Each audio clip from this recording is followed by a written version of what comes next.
మీ ఉద్దేశంలో ఆ ర్యాపర్లో ఉన్న గిఫ్ట్ పాట మిగతా హంగులన్నీ ర్యాపర్లతో సమానమనా? ర్యాపర్లు తక్కువేం కాదే, దానికి అందం కలిగి ఏదైనా ఆ వస్తువంత విలువైనవైతే కాదు కదా. ర్యాపర్ని పడేస్తాము, వస్తువుని దాచుకుంటాం. అంటే మిగతా హంగులు, సంగీతము, సినిమా సందర్భం అవన్నీ మనం పాట విషయంలో అదే కదా. పాట పాడుకునేటప్పుడు నీకు సంగీతం కావాలి, కానీ సంగీతం ఎవరో నిర్దేశించిన విధంగానే ఉండాలా. నీకు వేమన పద్యాలు, సుమతి పద్యాలు ఇవన్నీ ఎవడ మటుకు వాడే పాడుకుంటాడు కదా. అక్కడ పెర్ఫెక్ట్ మ్యూజిక్లో అందరూ ఆ శృతులు, స్థాయిలు ఇవన్నీ అలా పాడితేనే ఒప్పుకుంటానంటే గాయకులు తప్ప మామూలు వాళ్ళు ఎవరు పాటలు పాడుకోలేరు. సో వాళ్ళకి ఆ పాట ఎంత చేరువైపోవాలి అంటే వాళ్ళు అదే చూస్తూ పాడుకుంటారు వద్దన్నా సరే, కానీ అది కరెక్టా కాదని ఆలోచించరుగా.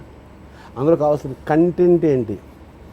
Content is always important, always most important. ఆ కంటెంట్ని ప్రజెంట్ చేయటానికి వాడే వాతావరణమే చుట్టూ ఉండేవి.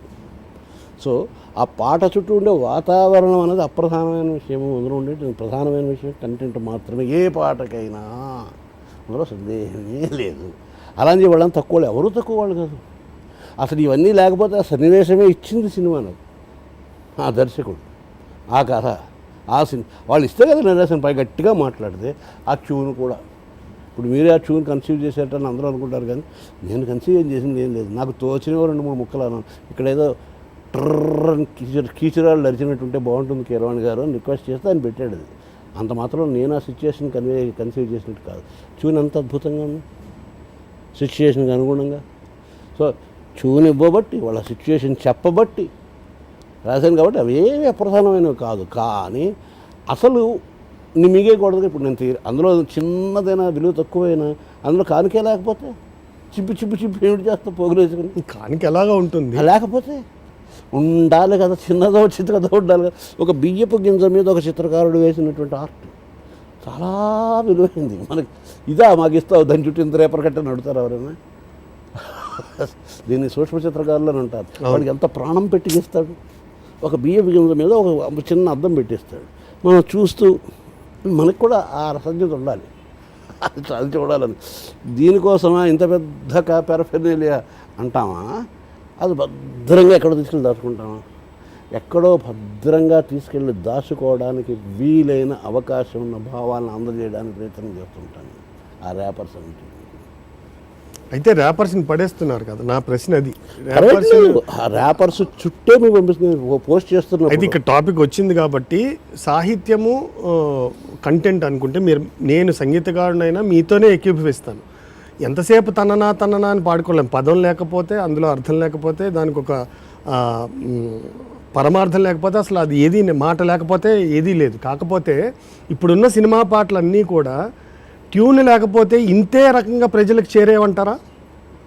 ఒక విధాత తలపన, ఒక శంకరానాథ శ్రీరాపర, ఇంక్లూడింగ్ దిస్ జామురాతిరి, ఈ ట్యూన్ అనే పారఫర్నీలియా లేకపోతే ప్రజలకు చేరేదంటారా? ఇప్పుడు నేను రాయడం వరకు నా బాధ్యత పార్తు, నీతో మాట్లాడే వరకు వినాల్సిన పూచి ఎవరిది? సో దీన్ని 3 రకాలుగా చెప్తాను. ఒక రకం ఏంటంటే, మనం బాలమురళి గారి ఇంటికి వెళ్ళి ఆయన దగ్గరికి వచ్చింది, ఏం పాడతారండి గురుగారు పాట వేసుకోండి అని అనగలమా? లతా మంగేష్కర్ని అడగలమా?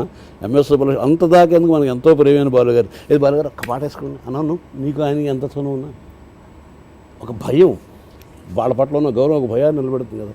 అలాంటి వాళ్ళ పాట ఆఫ్టర్ ఆల్ ఒక 35 రూపాయల క్యాసెట్లో దొరుకుతుందని చెప్పి మనం టేప్ రికార్డులో పెట్టి మన పనులను మనం చేసి మాట్లాడేసుకుంటుంటాం. అలా మనం చాలా కోపం వస్తున్నాడు.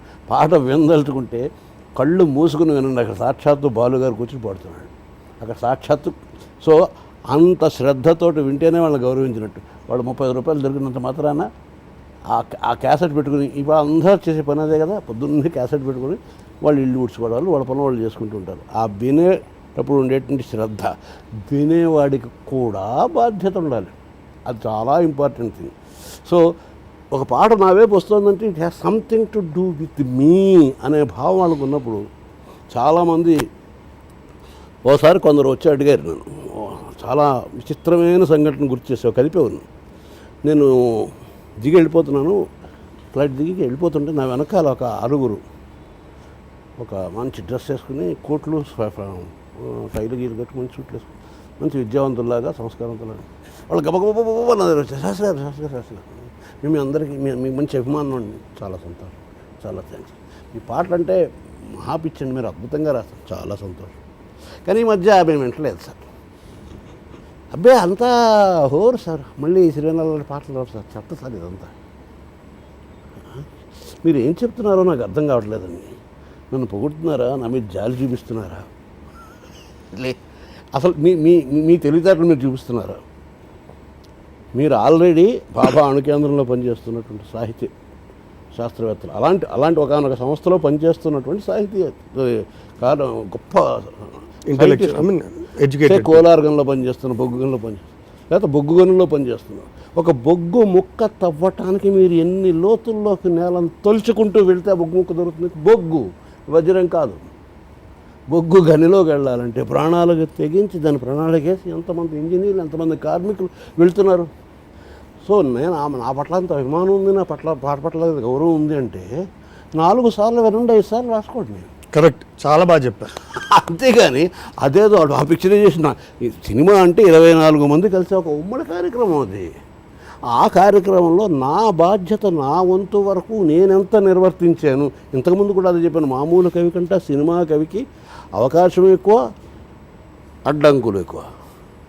అవకాశం అయితే అస్తస్తమాను అతనికి అన్ని ఛాలెంజెస్ రావటం, అడ్డంకులు అంటే అవన్నీ లిమిటెడ్గా రావటం. అక్కడ పాడేది బిదా తలపనని పాడుకోవడానికి ఆ మామూలు మనిషి వాళ్ళు, ఇంట్లో పని చేసుకునేవాళ్ళు, లేకపోతే సరదాగా స్కూల్కి వెళ్ళే పిల్లలు వాళ్ళు పడుకోవాలా అని అడగరా. సో అడ్డంకులు, అవకాశాలు ఇన్నింటి మధ్య నుంచి తిరుగుతూ ఈయన ఏదో తాపత్రయపడుతున్నాడు అనే బాధ్యత నీకేమీ లేదా? కరెక్ట్. రెండోది. మూడోది ఉదాహరణ, చాలా అందమైన ఉదాహరణ, సంగీతం, సాహిత్యం. సంగీతానికి భారతదేశం ఇచ్చిన గౌరవం, భారతదేశం ఇచ్చినటువంటి స్థానం ప్రపంచంలో ఈనాటి వరకు మానవ చరిత్ర ఎరిగినంత వరకు ఎవ్వరూ ఇవ్వలేదు. అలా ఇచ్చినటువంటి ప్రముఖుల్లో 3 మూర్తిత్రయం: త్యాగరాజస్వామి, శ్యామశాస్త్రి, ముత్తుస్వామి దీక్షితులు. సంగీతము భక్తి వినా సన్మార్గము గలదే. మోక్షానికి సోపానంగా పాటను మార్చగలిగినటువంటి ఏకైక సంస్కృతి భారతదేశంలో మాత్రమే ఉంది.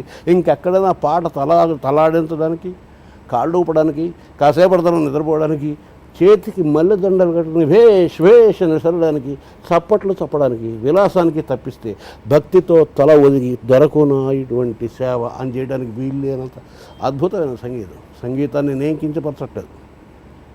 సంగీతమపి సాహిత్యం సరస్వత్యాస్తనద్వయం ఏకమాపాతమధురం అన్యదాలోచనామృతం. తల్లి 2 రొమ్ముల్లో ఏ రొమ్ము గొప్పది అని అడిగితే ఎవడైనా సమాధానం ఇవ్వగలడా? ఒకవేళ ఆ ప్రశ్న ఎదురైతే, ఒక రొమ్ములో నుంచి ఏకమాపాతమధురమైనటువంటి సంగీతామృతం వస్తుందా?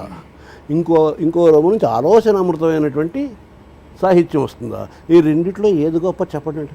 తల్లి ఇచ్చే స్తనద్వయంలో, తల్లి పాలల్లో ఈ కుడివైపు స్థానం కొంచెం గొప్పదండి, ఎడమవైపు స్థానం తక్కువదని అనగలవా? కానీ సమాధానం చెప్పాల్సిన బాధ్యత నాకు వచ్చింది. నువ్వు వేసిన ప్రశ్న లాంటి ప్రశ్న ఉండాలి.